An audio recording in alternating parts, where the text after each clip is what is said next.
Good afternoon, my name is Alexander with People's Choice Roofing. Today we're on Sandra Battise's roof doing an attempt to repair. Now, before we get started, we would like to explain a couple things that seem to be confused with this claim.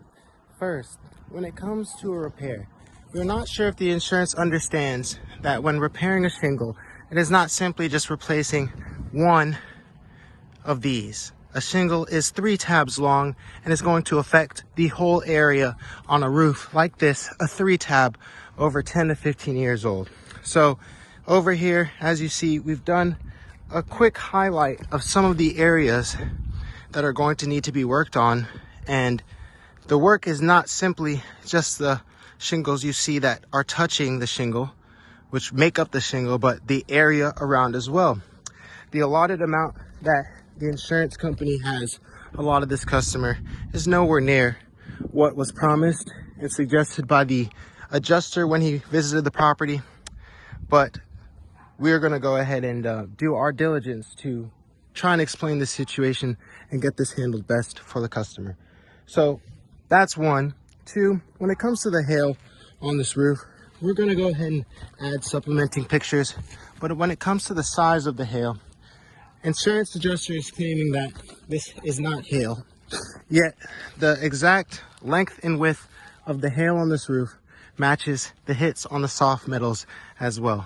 There will be attached photos to describe and show this, but that makes it impossible for it to be wear and tear, as these two different surfaces that are damaged by the exact same width and length object cannot be wear and tear. They're two different surfaces. So we'll go ahead and start here. My cameraman has the camera. Today we'll be using an Allstate approved roof snake, a nail puller, and a shingle hammer. This is going to be the shingle that we attempt to repair. If you come get a close up, you can see the damage on the top, the wind damage that is all on the shingle causing bad granular loss. We've chosen this area as a particularly bad one, and we are trying to show you that even attempting to repair the shingle is going to cause damage in the surrounding area. So we're using an area that's already been damaged. So to get started, we're going to need to loosen the shingles to get the nail out from underneath the shingles. We'll do this as carefully as possible to try and not cause any extra damage.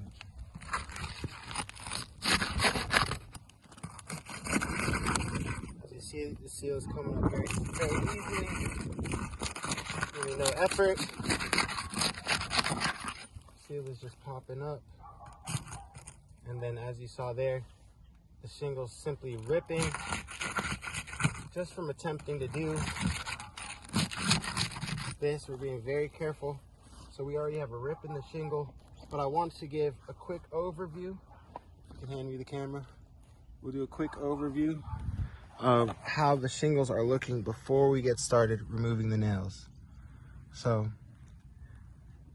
aside from the damage that is already prevalent on this roof, you're not seeing the same type of wind damage that you're seeing on our main shingle that we're repairing, right? You're seeing the granule loss that's there, you're seeing the hail marks, of course, things like that, but you're not seeing that same wind damage, that sign of creasing. But as we continue, we should see that pop up, as we're not new to this, and a roof of this age consistently does this. So we'll start here, trying to get our first nail out.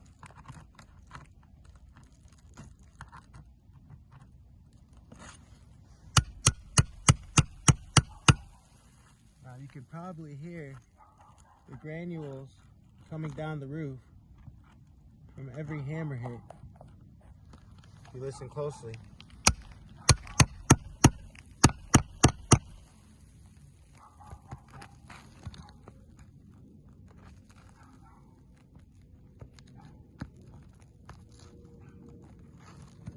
We got our first nail out.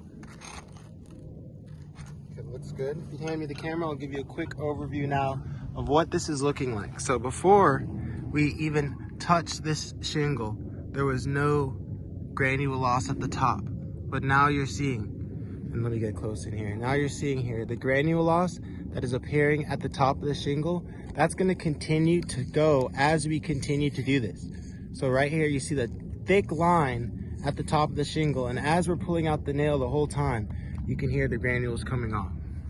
So we'll move on to our next shingle, just to give a little more of an example. It's pretty evident here, but this one has 2 nails. Just look closely and listen closely and see the granules start to release themselves as we touch this shingle. 2 up from our repair.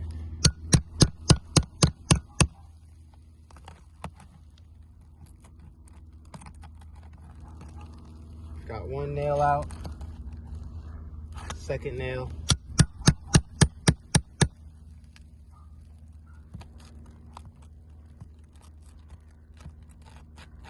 Okay, now we've got our 2nd nail out. Now, moving forward, again, overview, very obvious.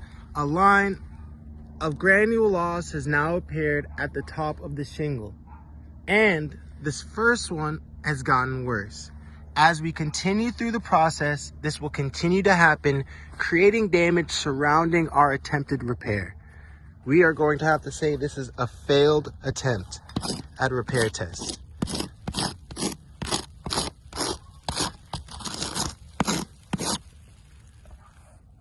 As we are not comfortable continually damaging the customer's roof, we appreciate your time and consideration.